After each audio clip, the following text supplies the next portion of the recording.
Em nome do Pai, do Filho e do Espírito Santo. Amém. Sejam todos bem-vindos a mais uma catequese ortodoxa e continuamos de onde paramos na última quarta-feira. Quarta-feira passada, iniciamos essa série de audiobooks do Catecismo do Metropolita Euroteus de Lepanto. Então, esta é a segunda aula, o segundo audiobook. Se você ainda não viu o primeiro audiobook, a primeira aula, né? O link está na descrição deste vídeo. Peço que você assista a primeira aula antes de ver esta segunda. Todas as quarta-feiras, né, continuaremos com esta série deste catecismo, tá certo? Também, se você ainda não é inscrito no nosso canal, se inscreva e ative o sino de notificações para não perder nenhum vídeo e esteja explorando o nosso canal, que já conta com variados vídeos sobre variados temas da fé ortodoxa. Este canal é para buscadores da ortodoxia, catecúmenos, cristãos ortodoxos que desejam aprofundar a sua fé. Então, sigamos de onde paramos na última quarta-feira. Na parábola do filho pródigo, ou insaciável, Deus se apresenta com a imagem do Pai. Foi dito: um homem tinha 2 filhos. Quando o filho caçula pediu sua parte, disse: Pai, dá-me a parte da fortuna que me pertence. Nessa parábola, a figura central é a do pai. Por isso, existem intérpretes que, ao invés de chamá-la parábola do filho pródigo, a qualificam com as frases o pai caridoso ou a bondade do pai. O pai da parábola afronta com amor e compaixão o filho menor e com filantropia e extravagância e capricho do filho mais velho. O ícone, a imagem do pai, para Deus é utilizada com 2 conceitos. O primeiro se refere à primeira pessoa da Santíssima Trindade, da qual nasceu o Filho antes de todos os séculos, e da qual procede o Espírito Santo. E o segundo conceito se refere à relação entre o homem e Deus, sendo que Deus o criou, assim como criou o mundo inteiro. O verdadeiro Deus, no qual os ortodoxos creem, é trinitário: Pai, Filho e Espírito Santo. Ademais, as 3 pessoas da Santíssima Trindade têm o mesmo valor, a mesma glória, a mesma força ou energia. Isso significa que nem o Pai é superior ao Filho, nem o Filho é inferior ao Pai e superior ao Espírito Santo, nem o Espírito Santo é inferior ao Pai ou ao Filho. Tal qual os 3 lados de um triângulo são iguais. Também são iguais as 3 pessoas da Santíssima Trindade. A única diferença é que o Filho é gerado do Pai e o Espírito Santo procede do Pai. Essa verdade o próprio Cristo nos revelou em sua encarnação, de modo que São Gregório de Palamas nos disse que a finalidade da encarnação de Cristo é revelar o Deus triuno que antes o homem ignorava. Nós vemos a Trindade de Deus no Rio Jordão durante o batismo de Cristo como homem. O Filho se batiza, o Pai certifica que ele é seu Filho amado, e o Espírito Santo participa em forma de pomba. O mesmo vemos na transfiguração de Cristo sobre o Monte Tabor. O Filho se transfigurou diante dos discípulos e seu rosto brilhou como o sol, manifestando a sua divindade. O Pai certifica que ele é seu Filho amado, e o Espírito Santo toma parte como uma nuvem luminosa. Cristo falou repetidas vezes sobre o Pai. Uma vez ele disse: O meu Pai trabalha sem parar, e eu também trabalho incessantemente para a cura e a salvação do mundo. Em outra parte, ele disse: Eu e o Pai somos um. Cristo se qualifica a si mesmo como Filho de Deus. Até o final de sua vida, ele revelou também a existência do Espírito Santo. Quando, porém, vier o Consolador, que eu vos enviarei da parte do Pai, o Espírito da verdade que procede do Pai, esse dará testemunho de mim. Após sua ressurreição, Cristo enviou seus discípulos por todo o mundo para ensinar aos homens, não regando-os com água, mas batizando-os, submergindo-os na água, em nome do Pai, do Filho e do Espírito Santo. Por isso, durante o batismo, a tríplice imersão se faz no nome das três pessoas da Santíssima Trindade. O servo de Deus é batizado em nome do Pai, do Filho e do Espírito Santo. Ademais, terminamos todas as orações clamando ao Deus Trinitário, ao Deus Triuno. A ti pertence toda glória, honra e louvor, Pai, Filho e Espírito Santo, agora e sempre pelos séculos dos séculos. Os discípulos e apóstolos de Cristo receberam a revelação, também confirmaram a Trindade de Deus. A partir de suas experiências pessoais, eles entenderam muito bem quem é o Deus triuno. Por isso o apóstolo Pedro disse: segundo a presciência de Deus Pai, em santificação do Espírito, para a obediência e a aspersão do sangue de Jesus Cristo. O mesmo encontramos em muitos versículos do apóstolo Paulo. É muito característica a bênção apostólica que a Igreja colocou na divina liturgia: a graça incriada do nosso Senhor Jesus Cristo, o amor do Deus Pai e a comunhão do Espírito Santo sejam com todos nós. É importante esta testificação dos santos. A princípio, devemos aceitar esta revelação logicamente e depois podemos chegar também a uma confirmação pessoal. Devemos aceitar o testemunho de bilhões de santos que afirmam a Trindade de Deus. Alguns homens foram ao espaço e à Lua e todos nós aceitamos seu testemunho. Poucos historiadores conservam algum acontecimento histórico e nós o consideramos como certo. O mesmo ainda, mas devemos fazer também com a revelação do Deus triuno que os santos nos deram e confirmaram esse testemunho, sobretudo com seu sangue e sacrifício. Devemos fazer o mesmo que na ciência. Todos nós aceitamos as descobertas de um cientista, apesar de não compreendermos racionalmente, e os sentidos nos dão uma imagem distinta dela. Quando aceitamos os resultados dos cientistas, podemos em seguida chegar à confirmação pessoal por meio de experimentos. O mesmo acontece na vida espiritual. No princípio, aceitamos o testemunho dos santos e, em seguida, lutamos para seguir de maneira de viver o que eles ensinaram e assim chegarmos ao ponto de confirmar a verdade a respeito do Deus triuno. Alguém não pode assegurar essa verdade com exemplos porque Deus é incriado, enquanto o mundo é criado. Entretanto, os santos padres utilizam alguns exemplos, tal qual como os raios do sol.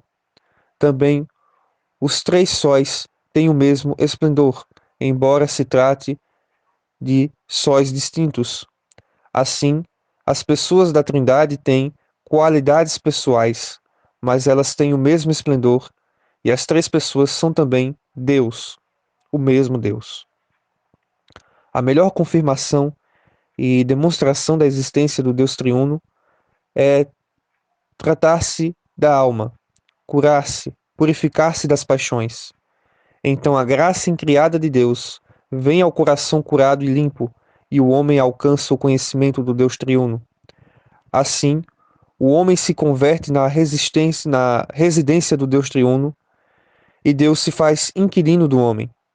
Quando isso acontece, o homem recebe o qualitativo de casa ou templo de Deus. É muito importante para a vida espiritual saber que Deus é triuno, Pai, Filho e Espírito Santo, três pessoas incriadas, mas uma essência e energia incriada. Aqui está a diferença entre o cristianismo ortodoxo e as demais religiões. Antes de tudo, Deus é uma pessoa, hipóstase. Isso significa que ele não é uma força abstrata que governa o mundo, porque um poder ilógico é destruidor. Deus tem amor, uma energia incriada, e os poderes superiores não podem ter amor e respeito dos homens. A relação de Deus, a revelação de que Deus é uma pessoa e também o homem é pessoa, indica que as relações do homem com Deus são pessoais. Isso significa que o homem não se perde como uma gota dentro do oceano de Deus. O budismo possui essa visão sobre Deus e sobre o homem. Eles dizem que Atman individual deve se identificar absolutamente com o Brahman universal, e isso seria a salvação. Porém, uma identificação desse tipo não sugere o amor, porque, como sabemos, o amor requer comunicação, relação íntegra e manutenção da liberdade. Uma cura e salvação sem amor é ódio, e um amor sem manutenção da liberdade é uma catástrofe. Ademais, o Deus triuno, Pai, Filho e Espírito Santo, isso quer dizer que Deus é amor. Se não existe outra pessoa, então não pode haver amor. Se alguém pensar em Deus sem o Filho, pensaria num Deus sem amor, porque o amor exige um objeto. Quando usamos o verbo amar, em seguida vem uma pergunta: a quem amas? Se outra pessoa não existe, então não pode existir amor. O metropolita de Lepanto, Euroteus, observa que conceituar e compreender Deus sem o Filho é o mesmo que concebê-lo sem amor, porque o amor exige um objeto. Quando um homem diz amo, automaticamente perguntamos: a quem amas? A quem, pois, amaria Deus Pai na eternidade, antes da criação do mundo, se não tivesse seu Filho como objeto de seu amor? Isso significaria também que não saberia amar, nem que era amor em sua essência antes de criar o mundo, como objeto de seu amor. Significaria também que Deus adquiriu com a criação algo que não tinha antes. Logo, ele mudou.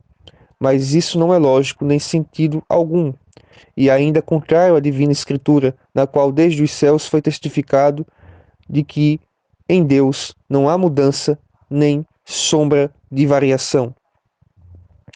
Então, se não aceitamos que Deus é triuno, consideramos que Deus não tem amor, mas bem seria somente um Deus justo. Mas isso deturpa nossas relações com Ele. Não só altera a verdade revelada, mas também altera a cura e a salvação do homem e a sua própria existência. Isso observamos no islamismo. Ali não se fala sobre o Filho de Deus, mas somente sobre Alá.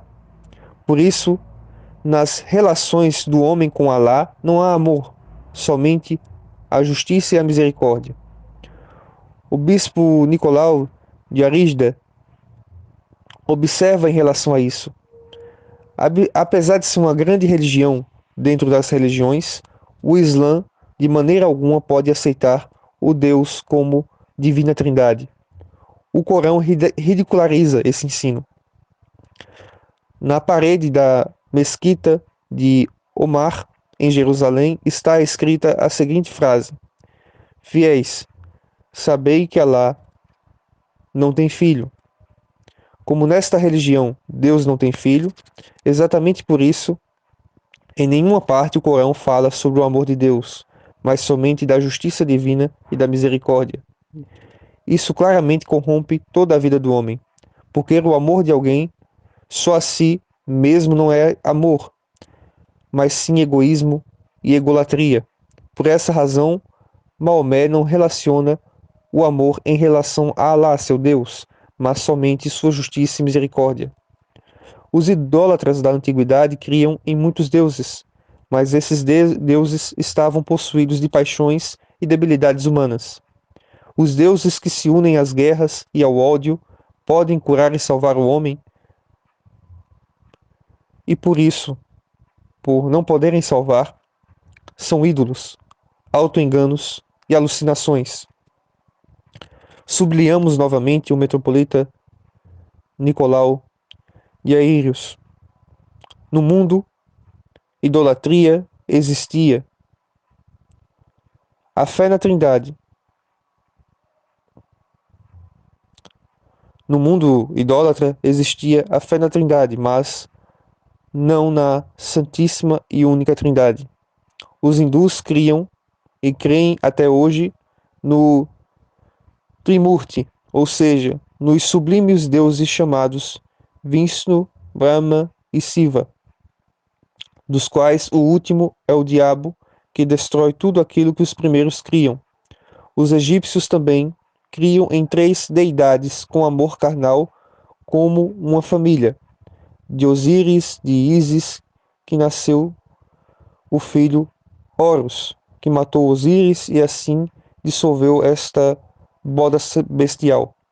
Antes de Cristo, os homens conseguiram com sua mente e intenções que criar grandes civilizações em todos os continentes, mas não podiam chegar à correta percepção de Deus como a Santíssima Trindade e unicidade, e em consequência tampouco a correta percepção de Deus como amor. Pelo que foi dito, vemos que a fé no Deus Trinitário é imprescindível, porque essa é a verdade tal qual Cristo nos revelou, e porque fora desta revelação não pode existir amor. Um Deus que é uma força superior, quem criou e governa o mundo, e ao mesmo tempo se considera somente como um, não pode ter amor. E naturalmente, sem amor, as revelações interpessoais não podem se desenvolver. Nenhuma sociedade com verdadeira comunhão. Nesse caso, Deus será um castigador, cheio de paixões, e sua parte do homem perderá seu caráter pessoal. Não podemos falar de amor verdadeiro fora da revelação da Trindade de Deus. Dentro da Sagrada Escritura, além do ícone do Pai, existem também outros ícones que qualificam a Deus. Eles determinam principalmente as relações de Cristo com os homens. Duas dessas ilustrações são as de irmão e amigo. Essas imagens se referem particularmente a Cristo, o qual por seu amor se fez homem, viveu entre nós, nos curou e nos salvou do pecado, do diabo, da morte. Quando avisaram Cristo que seus irmãos carnais e sua mãe estavam buscando, aqui, parênteses, os irmãos carnais de que falam a Escritura são os irmãos de criação de nosso Senhor Jesus Cristo, pois São José era um viúvo e quando acolheu a Santíssima Virgem já tinha filhos, e também os primos de Cristo. Então estes são os irmãos carnais, certo? A Santíssima Virgem não teve outros filhos, mas o Senhor Jesus Cristo foi criado junto com os filhos de São José, que era viúvo, entre os quais dois de seus apóstolos, São Tiago e São Judas Tadeu. Retornando, então,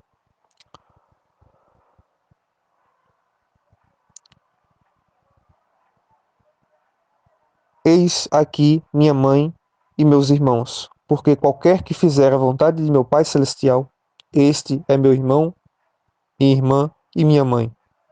Logo, após sua ressurreição, ele disse às mulheres que lhe levaram mirra: Não temais, ide dizer a meus irmãos que vão a Galiléia e lá me verão. O mesmo Cristo utilizou a imagem de amigo para indicar a relação pessoal com aqueles que cumprem sua vontade. Vós sereis meus amigos, se fizerdes o que vos já mandei. Já vos não chameis de servos, porque o servo não sabe o que faz o seu senhor, mas tenho-os chamado de amigos, porque tudo quanto ouvi de meu Pai vos tenho feito conhecer. São João Crisóstomo apresenta a Cristo dizendo aos homens: Eu sou o pai, o irmão, o noivo, o sustento, a vestimenta, tudo o que quiseres, eu sou. Eu também trabalhei, vim para servir e não para ser servido. Eu sou também o amigo, o membro e a cabeça, Eu sou para ti o pobre e o desregrado. Tudo o que é teu, tudo o que é meu, é teu. Irmão, herdeiro, co-herdeiro, amigo e membro. Que mais queres? Este verso indica o amor de Deus que foi expresso por Cristo ao gênero humano. Então, Deus é amor e ama excessivamente o homem, justamente porque a pessoa é pessoa e trindade. O ensino sobre Deus, sobre o Deus triuno, é o alfa e o ômega da nossa fé. Ademais, como A é a primeira letra do verbo e o ômega é a última letra, por isso também dizemos que Deus, o Deus triuno, é o amor e ama excessivamente o homem, sacrificando-se até a cruz. O homem condenou, condenou Deus à morte e Deus, em seu imenso amor, condenou o homem à imortalidade. São Justino Popovic. Então, chegamos aqui ao fim deste audiobook, desta segunda aula da, deste catecismo, e semana que vem teremos o próximo capítulo. Na próxima quarta-feira, então, o terceiro capítulo desses audiobooks. Se inscreva no canal e siga acompanhando. O Senhor nos abençoe, nos proteja, em nome do Pai, do Filho e do Espírito Santo. Amém.